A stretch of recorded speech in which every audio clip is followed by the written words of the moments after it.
Today, we're diving into Asahi Diamond Industrial, and we're going to cut right through all that daily market noise to find out what's really going on with this company, what the powerful long-term story is. Let's get into it. You know, it's the first question every single investor asks themselves. When you see that number, that price, is it the real deal, a true measure of what a company is worth, or is it just a snapshot in time? So we're going to think about it like this today. Surface waves versus deep currents. Now, the waves, that's the stuff you see every day, right? The price goes up, it goes down, it's all just noise, and it can be super distracting. But those deep currents, that's where the company is actually headed. It's their core strategy, their real strength. That's where you find the long-term value. All right, first up, let's talk about those surface waves. We're going to look at the day-to-day numbers that can make even the most experienced investors a little nervous if that's all they're looking at. So, here we go. A recent high for the stock. This is what we're calling the crest of the wave. It's the kind of number that gets you those positive headlines, makes everyone feel pretty good. But is that the whole picture? And well, not long after, you get this, the trough of the wave. And look, the drop isn't some huge catastrophe, but this is the kind of up and down that creates doubt. It's what can make people start selling nervously. This is the volatility of the surface waves in action. But here's the key thing to remember. All these numbers, they're just the surface. They're just ripples. If you really want to understand where Asahi Diamond is going, you got to ignore the wind and look at the powerful currents moving way down below. So let's do that. Let's dive deeper and look at the company's core strategy. They call it a niche top strategy.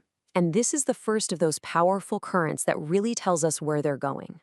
So what is a global niche top manufacturer? Well, it means they don't try to be everything to everybody. Nope. Instead, they pick a very specific, very technical field, and they become the absolute best at it. They make themselves so essential that the entire global supply chain can't live without them. And this breakdown of their sales tells you exactly where they've decided to plant their flag. You see that huge slice? Over 40% of their business is in electronics and semiconductors. That is absolutely not an accident. It is a very, very deliberate choice. And in fact, they're not just focusing on it, they're doubling down. They are pouring their resources right into the high-growth, high-profit world of semiconductors. This right here is their main deep current.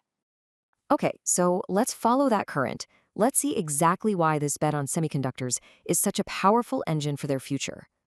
Whoa, these numbers really tell a story, don't they? For their 5 most important semiconductor products, they're not just hoping for a little bit of growth. They are targeting a jump from 8.3 billion yen to a massive 13.6 billion in a single year. That is some serious ambition. So let's break that down. First, you've got their traditional diamond tools for processing silicon or Si wafers. You know, the foundation of pretty much all modern electronics. This is their bread and butter, and it's showing really healthy, steady growth. A great, solid base. But this is the real headline. Just look at the growth they're targeting for their silicon carbide, or SiC products. They want to go from 1.6 billion yen to 5 billion yen. That's more than a 300% increase in 1 year. That's not just growth, my friends. That is an explosion.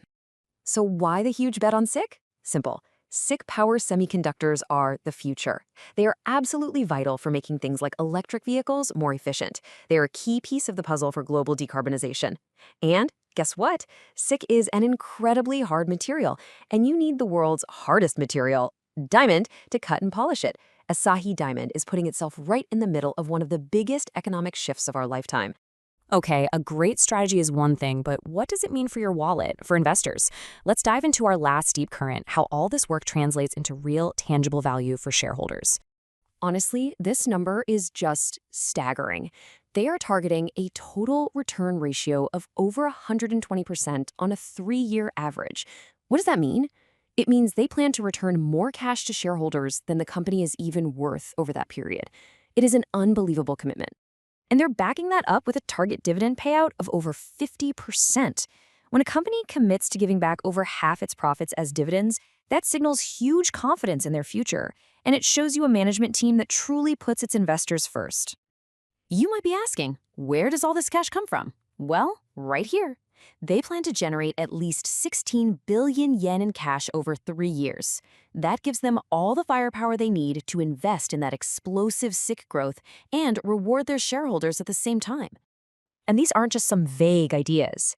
They are hard, public targets. By fiscal year 2026, they're shooting for a return on equity of over 6%. That's a key profitability measure. And a price-to-book ratio over 1.0. This is a clear, disciplined plan for building real, fundamental value. So, let's bring it all home. After going below the surface, what's the big takeaway here? It really comes down to these three massive, undeniable deep currents. You've got a laser-focused, niche top strategy. You've got a future-proof plan betting on the silicon carbide revolution. And you've got a super clear, aggressive, and well-funded plan to give back value to shareholders. So yeah, the daily stock price is always going to be a surface wave, getting knocked around by the winds of the market. But the deep currents of Asahi Diamond's strategy, they are flowing strong and steady in one direction. The only question is, are you going to get distracted by the noise on the surface, or are you going to follow the value that's flowing underneath?